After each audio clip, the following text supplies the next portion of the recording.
Hi, this is Tracy Hamby here for Dundalk FM at the Spiritstore, and we have the wonderful Royseven here with us for an interview. Hello! Guten Abend, yeah.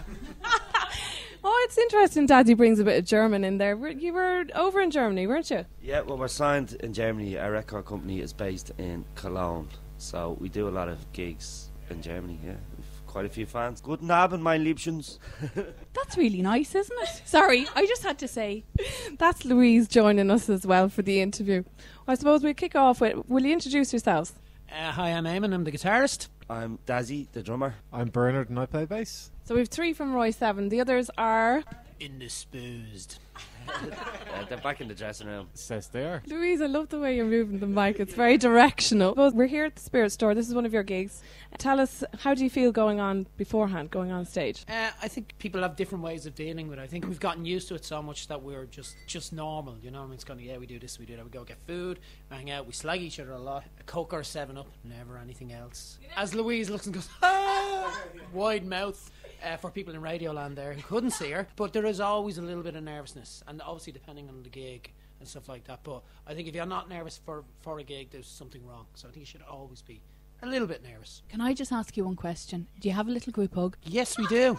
Hands in and a group hug, always. Take that, do that. Boys don't do that. And Madonna says prayers with hers. So Robbie Williams used to do Elvis. You know Robbie Williams, when he was going on tour, he did a bit of a Elvis. okay, and they do a hug. That's good. Okay, next question. So tell us more about the gigs that you have lined up. We have the Academy one on the 25th of November in Dublin, which is going to be a whopper show, so everybody needs to go to. Is that one of your biggest? It's yeah, well, this is kind of like the final gig of the tour, so yeah, it has the biggest capacity, and given the fact that we're kind of based in Dublin, it would be our biggest show of this particular tour, yeah. This year you've gone all around Ireland. What's been the epic moment of the year so far? Bundoran was really good, because we've never kind of headlined a festival. The C Sessions, and we headlined the second stage, so that was absolutely brilliant.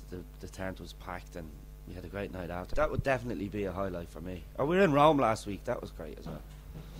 Rome. We were doing a gig for Volkswagen, because Volkswagen have used We Should Be Lovers for an ad for one of their car, for the latest car called the Up, and the international launch of this car was in Rome. So basically they asked us over to play about half an hour, just an acoustic set of the gig. Did they give you a car?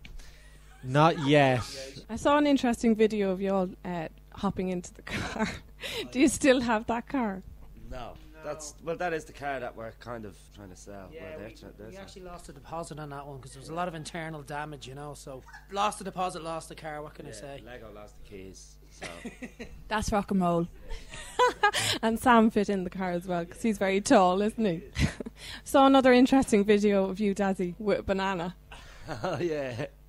That was in Hamburg when we were recording the album, and yeah, anyone that sees that video, like the noise of the music in the background, and I'm still asleep, you know what I mean? But yeah, that's just the lads acting the maggot as usual, you know. Tracy wanted to bring you a banana, but there was no fruit shops open. Just to be fair, you see, he says that's everyone acting the maggot, but he's the biggest maggot actor of the lot. So it's comeuppance. He's getting his comeuppance. Is that why you video it? You have to document the humiliation, you know. Yeah, and all them videos are on Royseven's Facebook. But don't look at any of them because they're really embarrassing. So go in and have a likey and... And again, Dazzy, you can sing. There's a video of you singing, drumming away and singing, and you can actually really sing. I can't. Love on There's the a rocks. voiceover. Come here, lads, I can sing while I give you a song. Only joking. Eamon, of course, is a really good DJ, and I go to a lot of his DJ set. If I'm not doing Royseven stuff, I'm DJing, so all very good. Louise, would you like to ask a question? I think you have got a question that you wanted to bring. I do, yes. This is a question from your 7-year-old fan, Ciara, and she would like to know, when did you know you were famous?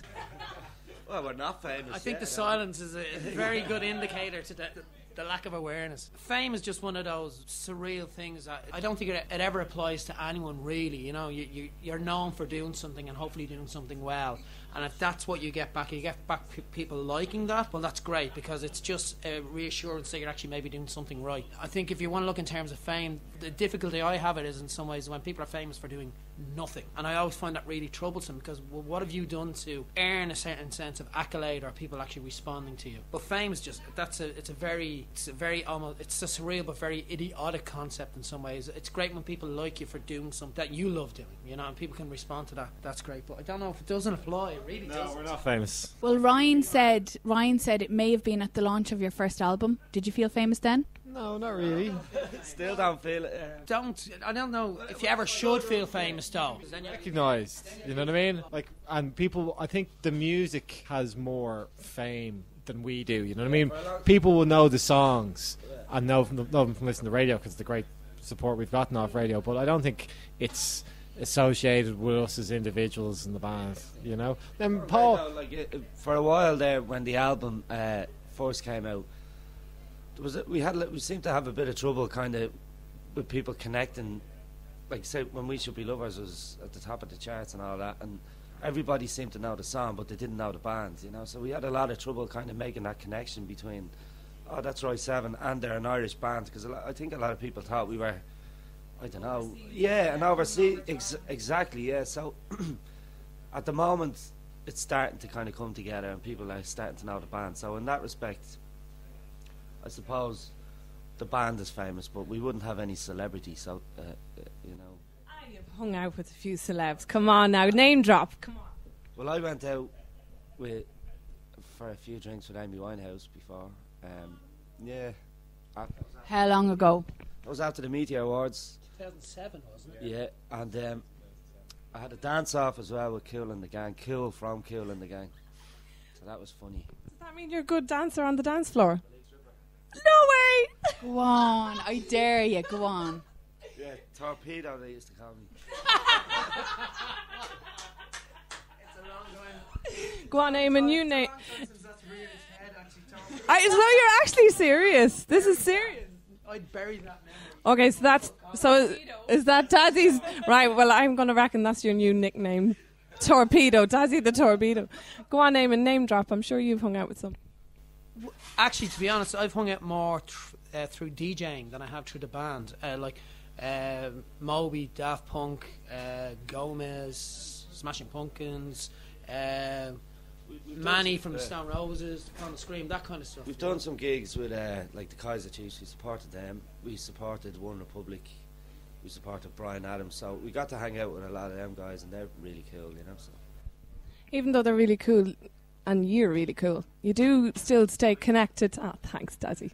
You stay connected with your fans all the time, and I know that because I'm a groupie, obviously. But you do communicate with everyone on Facebook, and like personally, you have a personal touch. In some ways, I don't see why that should ever change, because you get to know people are certain. Some people just know through Facebook, or they're kind of, even though you see their picture, they're still kind of like a kind of nameless profile in some ways, but you'll have a chat with them. But there's people like yourself and other people that we've gotten to know personally, and then the conversation goes beyond music, so it goes into stuff like family or friends, or if you're having difficulties, and then it becomes a different thing, and you would consider those people friends, so it becomes a very different thing, and that's the important kind of personal connection, you know. Well, we're still just people at the end of the day, and you're people, and you know, you're a robot sent from the future. Yeah. How do you switch off from a gig? Because it's kind of hard. Like, you do get a bit of an adrenaline buzz and you get a bit high. How do you find coming down off the high? you know what? The normal like 3 hours that you have in the car on the way home after the gig kind of gets rid of that adrenaline. You're like, yay! Oh, into the car for 3 hours. Yeah.